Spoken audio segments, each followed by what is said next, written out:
والذین اور وہ لوگ اجتنبو جو بچتے رہے الطاغوت طاغوت سے. طاغوت یہ ریسنٹلی گزشتہ روزی ایک کلپ بہت وائرل ہو رہا تھا کہ جس میں فیمس اسپیکر ہیں ساحل ادیم. پتہ نہیں آپ انہیں کس اینگل سے سنتی ہیں لیکن محتاط ہو کے سنا کریں, بلائنڈلی فالو نہ کیا کریں.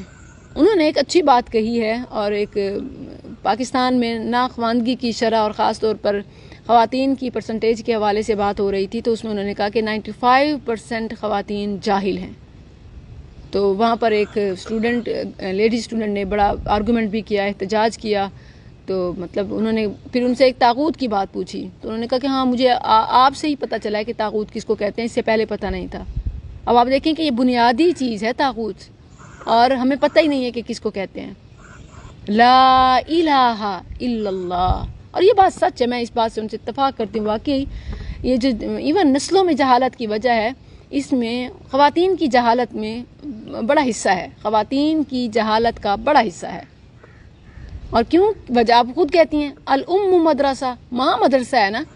جب ماں ہی ایجوکیٹڈ نہ ہو, ماں ہی صحیح العقیدہ نہ ہو, ماں ہی عبادت کرنے نماز سے دور ہو, ماں کو ہی طہارت کا معلوم نہ ہو, عبادت کا معلوم نہ ہو, طہارت معلوم نہ ہو, عبادت میں دلچسپی نہ ہو, پھر نسلوں میں کہاں سے آئے گی؟ اللہ ماشاء اللہ ہیں یقیناً. اچھا پرسنٹیج میں بھی نہ لڑیں, اوپر نیچے ہو سکتی ہے, لیکن حقیقت حال یہی ہے. امت کی تباہی کی بنیادی وجہ یہی ہے, مائیں علم سے دور, اور خاص طور پر حقیقی علم. اگر ڈگری کی بات کی جائے تو یقیناً آپ کو ٹاپرز خواتین زیادہ مل جائیں گی, ڈگری ہولڈرز خواتین زیادہ مل سکتی ہیں, لیکن جابین بھی خواتین زیادہ مل سکتی ہیں آج کل. بلکہ میں دیکھ رہی ہوں کہ مرد زیادہ بے روزگار ہیں اور خواتین زیادہ ارن کر رہی ہیں. بات اس کی نہیں ہو رہی, علم کی بات ہو رہی ہے, اور حقیقی علم کی بات ہو رہی ہے, اللہ کی معرفت کی بات ہو رہی ہے, اس کی عبادت کی بات ہو رہی ہے, اور خاص طور پر وہ صحیح عقیدے کی بات کریں تو واقعی خواتین بہت پیچھے ہیں. یہی وجہ ہے کہ نجومیوں کے, جادوگروں کے, کاہنوں کے, پیروں فقیروں کے, ان پہ کثرت جا کے دیکھ لیں کن کی ہوتی ہے, کون زیادہ آئے ہوئے ہوتے ہیں, مرد یا عورتیں؟ عورتیں, اور وہ بھی بچوں کو لے کے.